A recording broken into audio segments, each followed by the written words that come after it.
It's the new gay family series starring Lucille Ball with Richard Denning as Liz and George Cooper. Two people who live together and like it.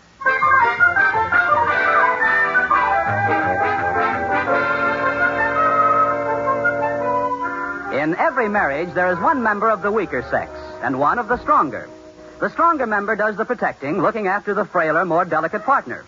Well, as we look in on the Coopers, it's early morning, and the more delicate member of the family is still in bed, tucked under the covers. And the strong one has just gotten up, closed the window, turned on the heat, and is now standing at the foot of the bed. The room's warm. You can get up now, George. Oh. Come on now, dear. It's 7:30. Get up. I don't think I'll get up this morning. All right, George. You just stay there in bed, and I'll have Mr. Atterbury bring the bank out here. I don't feel good, Liz. I'm sick. I can't go to the bank today. Okay, let's have it. Who are you playing golf with? Honest, Liz, I'm really sick. Well, darling, what seems to be the matter? Oh, well, for one thing, every time I move, I get a sharp pain in my back. Oh, there it is again. Oh, where do you mean, dear? Show me. It's right back here. Oh. So that's where my curler went. Fine place to have a curler. I'm sorry. I lost 2 of them last night. Show me, George, which vertebrae has the Tony? Very funny. Oh, my throat's sore, too. I can hardly swallow. Oh. Let me see your throat. No. Oh, don't be such a baby. Let me see your throat. Maybe I can find my other curler. Oh, my throat. Oh, George, don't pay any attention to it. My throat's a little sore every morning. Yeah, well, that's because you talk so much. Well. Oh, why don't you just go away and leave me alone? Oh. Oh, honey, I'm sorry. I didn't realize you felt so bad. Would you like to have breakfast in bed? Well, all right. Just some warm milk and dry toast. Nothing more. Nothing more, huh? I doubt if I can choke that down.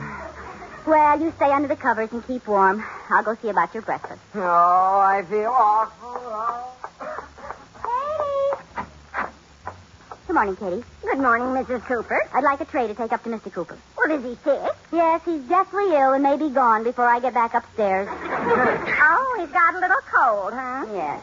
You know how George is. 1 sniffle, he's got the flu. 2 sniffles, he's got pneumonia. And 3 sniffles, he's going to leave his body to science. Well, men are such babies when they're sick. My first husband, Clarence, was like that. First he thought he had a cold, then he thought he had pneumonia, and then we buried him. Buried him? Yes, he thought he was dead. Oh, Katie. Well, I don't know if George is faking or not. All he wants for breakfast is some warm milk and dry toast. Liz? Yes, dear? I think I could swallow a little coffee to go with that milk and toast. Oh, all right, dear. He thinks he can swallow a little coffee, too. Yes, ma'am, some coffee. Liz? Yes, George?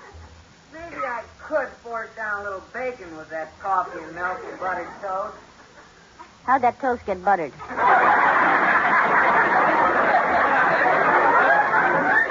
right, dear. He can force down a little bacon, Katie. Yes, ma'am. How much? 4 slices. Apparently, baby is able to sit up and take a little nourishment. Liz? Yes, dear. Sunny side up or scrambled? Scrambled. George, are you sure you want bacon, eggs, toast, coffee, and warm milk?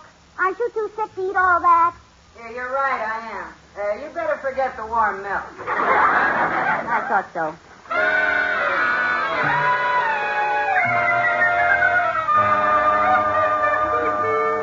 Well, you certainly did all right with that breakfast, George. Well, I'm feeling a little better. Well, then maybe you can get up and go to work. Oh, my throat. Oh, your throat, my foot. Honest, Liz, I got a bad sore throat. A guy can still be hungry. All right, Camille. I believe you. I'll call Dr. Stevenson. No, now, there's no need to waste money on a doctor, Liz. I'll be all right. Now, George, you're not going to be a baby about having a doctor, are you? What'll Uncle Wobill say? Never mind being smart. Look, George, either you're sick and I'll call the doctor, or you're well and you'll get up and go to work. Now, let's see. It's early. I'll call him at home. That's funny. There's no dial tone. Hey, who else is on the phone, huh? Whoever else is on, will you please hang up, big ears? Darn it, that Brooklyn blabbermouth is on our party line as usual. And she's liable to stay on there all day. Yeah. I always tell her there's something wrong with you when I want to get her off the line. Well, this time it's true. Hello. Are you still using the phone? No. No, the receiver's stuck to my ear and I can't get it off. Do you mind hanging yourself up, please?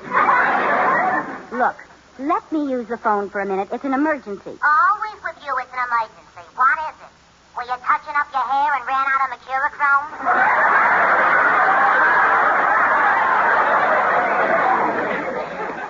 Miss, my husband is sick. I want to call the doctor. Well, what is it this time, hey? A broken arm like yesterday or a broken leg like the day before? We think it may be his appendix. His appendix? You told me he just had it out last week. What are you going to do, put it back in again?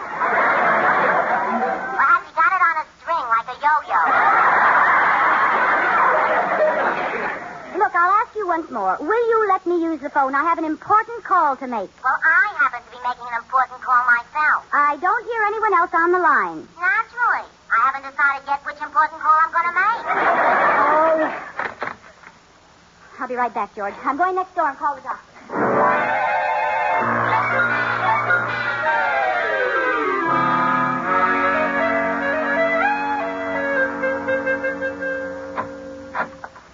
Right this way, Dr. Stevenson. Here's the doctor, George. Well, how's the... Liz, am I too late? No, he's hiding under the sheet. He pulled it over his head himself. Come on out, George. We know where you are. Hello, Doctor. I never felt better in my life. Well, Liz told me you had a pretty sore throat, George. Go ahead, Doctor. Examine him. Poke one of those long white sticks down his throat. Now, George, open wide and say ah. Mm-mm. Liz, come on. You'll have to help me. Oh, he's an impossible baby. George. Now, hold your mouth open while I slip this stick between his teeth. Oh, I got it. There we are. Oh. George, open your mouth. I want to take the stick out. Mm-mm. Well, at least open it long enough to spit out my fingers. Oh, boy, what a bite. Oh, I'm afraid it's no use, Liz. George, you're wasting Dr. Stevenson's time and our money. Now, there's nothing to letting him look down your throat. Here, I'll let him do it to me. You just open your mouth like this. Ah. And I look down your throat like this. See, George, there's nothing to it. Now, let him... Just a minute, Liz. What? Let me look down your throat again. What for? I want to take another look. Look, he's your patient, Doctor. Just take care of him. Get him some medicine. Get him a shot. There's nothing wrong with him, Liz. Let me look at your throat. Well, goodbye, Doctor. Thanks a lot for coming over. You come back here. Open up. Oh. Liz, I told you this would happen someday. Your tonsils don't look good. Well, that's all right. Hardly anybody ever sees them. You have a very bad throat. I'll have to operate first thing in the morning. Operate? Tomorrow morning? And you want me there? Well, as long as we're taking out your tonsils, it'll make it easier. Well, all right. Oh, I can't make it tomorrow morning, Doctor. I just remembered I'm seeing someone off on a train. Who? Me. Never mind that, young lady. I'll make the arrangements with the hospital, and I'll see you in the morning.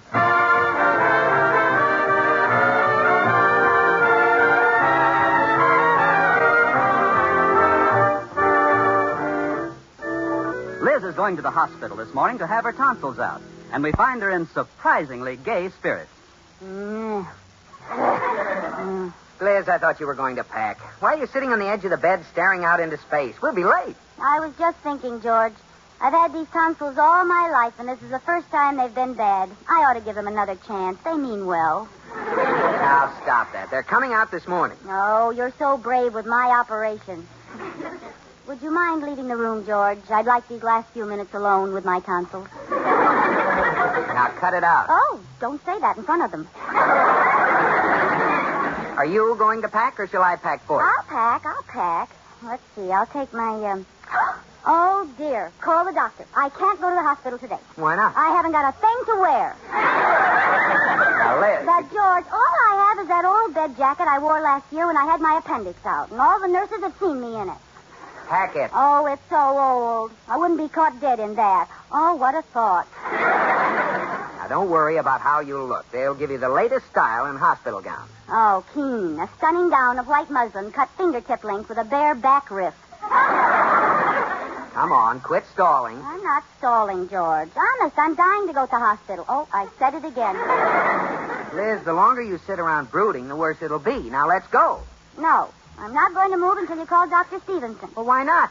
Well, I read that there's only one hospital bed for every 3 patients, and I want to know who those other 2 people in bed with me are. Now, don't be ridiculous. Well, I'm not going till you call. Maybe he couldn't get a room. All right, I'll call him. Wouldn't it be a shame if that blabbermouth was still on the line? Well, she can't talk all the time. What do you think, Melanie? I beg your pardon. Wait a minute, Mellie. The uninvited guest is here. What happened, Big Ears? Your voice is changing. You don't understand. My wife is Big Ears. Well, thanks a lot. Tell me, Mr. Ears, how's your broken leg, your fractured arm, your sprained ankle, and your appendix are such a hard loser? What? Oh, forget it, George. She hasn't got the decency to hang up when someone's sick. Miss, it's my wife. I have to take her to the hospital for an operation. Oh, why didn't you say so? I'll hang up right away. Anyone with any consideration would get off the phone. Oh, she did. She hung up. She hung up. Yes. What a rotten thing to do.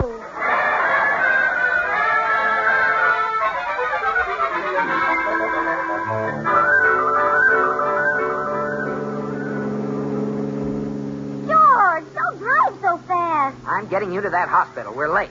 But you're going over the speed limit. Don't worry. There isn't a cop within 100 miles of here.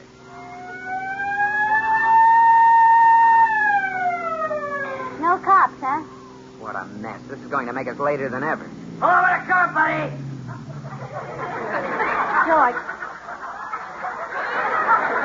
if he arrested us, I wouldn't be able to get to the hospital at all, would I? Now, don't start anything. You just keep quiet and let me handle this dumb flatfoot.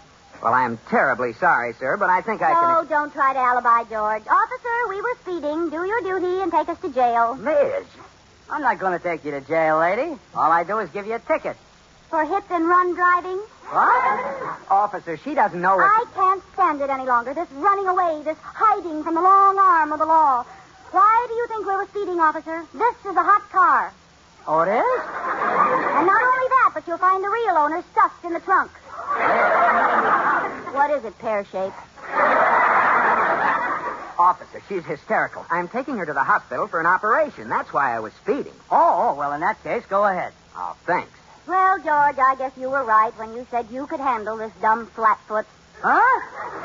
What did he call me? A dumb flatfoot. What are you going to do about it? Nothing. I am a dumb flatfoot. What? I must be. I've been a rookie for 30 years. Oh, great. With all the bulls on the force, I had to pick Ferdinand. Hey, look, mister, you're in a hurry to get to the hospital? Follow me. I'll clear the way. Oh.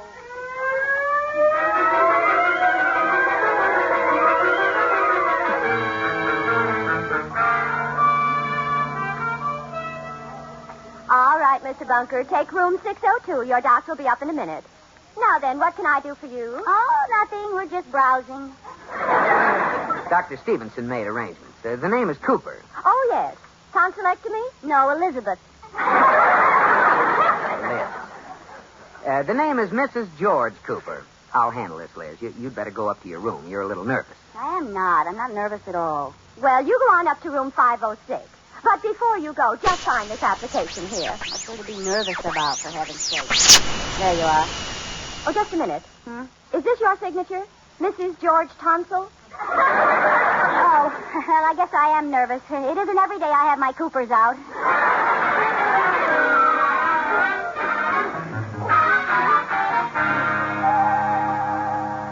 Well, honey, this isn't too bad. Pretty cozy for a hospital room, don't you think?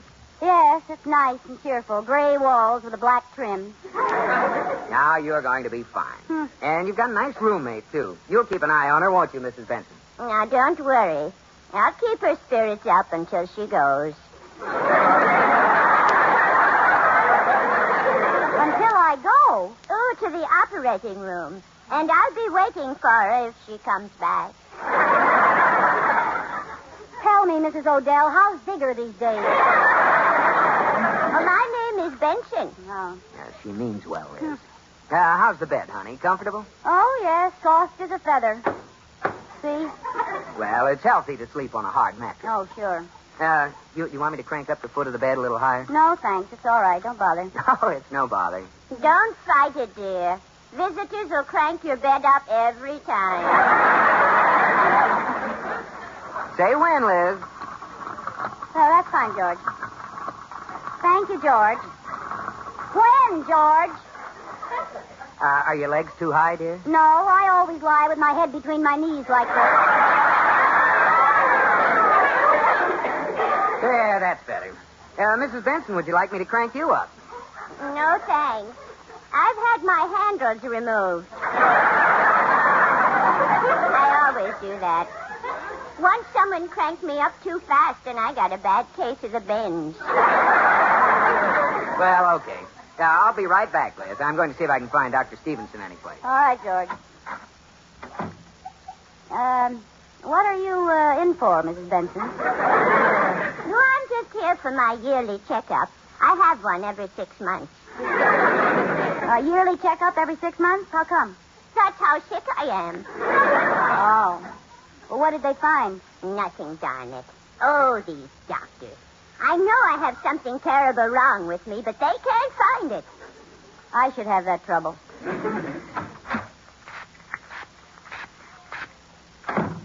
What was that nurse spraying? Sweet air to keep the room smelling nice?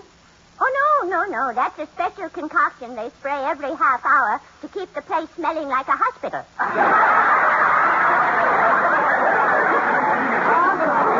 That's how they do it. Mm-hmm. Tell me, dear, what have you got? I have to have my tonsils out. Oh, tonsils. Why, there's nothing to that operation. It's very minor. Yes, it's nothing at all. Did you have more than one doctor check them? Oh, no. Well, they're your tonsils. But if I were you, I'd have at least 2 other doctors check them. Oh, well, Dr. Stevenson is one of the best men in the city. Once you're on that table, it's so long, Charlie. Well, he did take just a peek. I had this identical conversation with the woman across the hall in 509. Have 2 other doctors check, I said, but she wouldn't listen to me. That's her. She sounds much better. Better. Compared to this morning, she's laughing. That does it. I'm getting out of here. Where'd they put my clothes? They keep them in a locker down the hall. Well, I'll find them. See you later, Mary Sunshine. Honey. Yeah? Hold your gown closed. Oh. Where would that locker be? Just a minute here. What are you doing out of bed? Well, I'll tell you, nurse.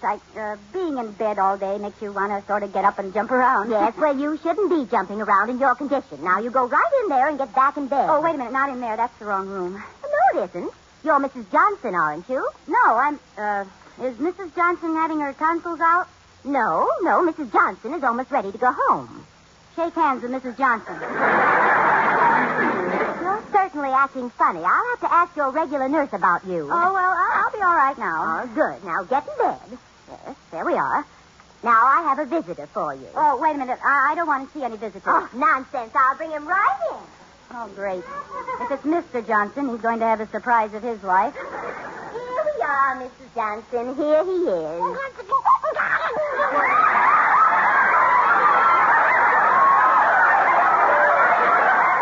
Oh, no, it's a baby. Why, certainly, Mrs. Johnson. He's yours.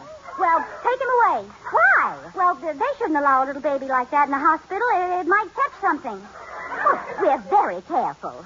My, he's a big, beautiful boy.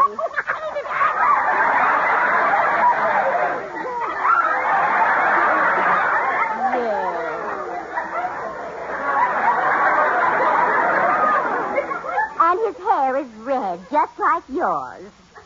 Now, where would a baby like that get a henna rinse?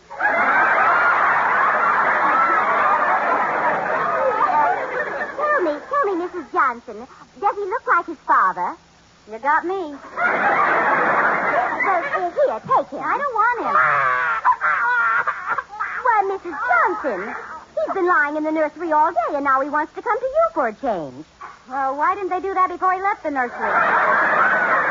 Look, Nurse, he's cute, but I've got troubles of my own. Well, I'm sorry, but I have other things to do. I'll be back later. Here. No, wait a minute. Oh, this is swell.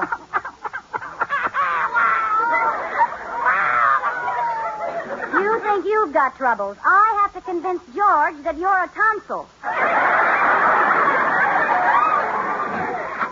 Liz, there you are. What are you doing in here? George, before you start anything, I've got something to tell you.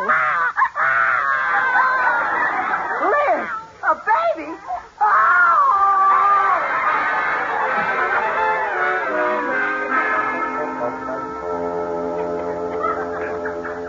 The patient is regaining consciousness, Doctor. Oh, fine. Let me take a look. The worst is over, isn't it, Doctor? Yes, it was just a case of shock. George will be all right. Now, come on, Liz. Let's take your tonsils out. My Favorite Husband has been presented through the worldwide facilities of the United States Armed Forces Radio and Television Service.